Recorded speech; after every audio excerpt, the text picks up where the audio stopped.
नवीन वर्षाच्या सुरुवातीलाच नागपूर सराफा बाजारात मोठी खळबळ उडाली आहे। सोन्या चांदीच्या किमतींनी सर्व विक्रम मोडीत काढले असून नागपूरच्या बाजारपेठेत मंगळवारी एकाच दिवसात सोन्यात 1,700 रुपये तर चांदीत तब्बल 8,400 रुपयांची प्रचंड वाढ झाली।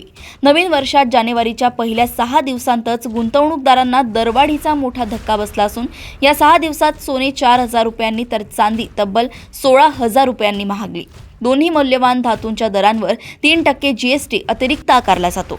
त्यामुळे ग्राहकांच्या खिशाला बसणारा फटका अधिकच वाढलाय। जीएसटी आकारणीसह मंगळवारी 24 कॅरेट सोने 1,41,400 रुपये तर चांदीचे दर 2,52,200 रुपयांवर पोहोचले आहेत।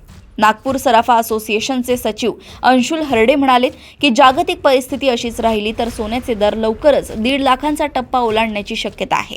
चांदीच्या बाबतीतही हीच स्थिती असून ती 2.75 लाख रुपये प्रति किलोपर्यंत मजल मारू शकते। गुंतवणूकदारांसाठी ही वेळ फायद्याची असली तरी सामान्य ग्राहकांसाठी मात्र दागिने खरेदी करणे आता एक मोठे आव्हान ठरणार आहे। या दरवाढीमागे जागतिक अस्थिरता आणि स्थानिक कारणे असल्याचे अंशुल हरडे यांनी सांगितले। आंतरराष्ट्रीय पातळीवर सुरू असलेले भूराजकीय तणाव आणि युद्धाची परिस्थिती यामुळे गुंतवणूकदार सुरक्षित गुंतवणूक म्हणून सोन्याकडे वळत आहेत।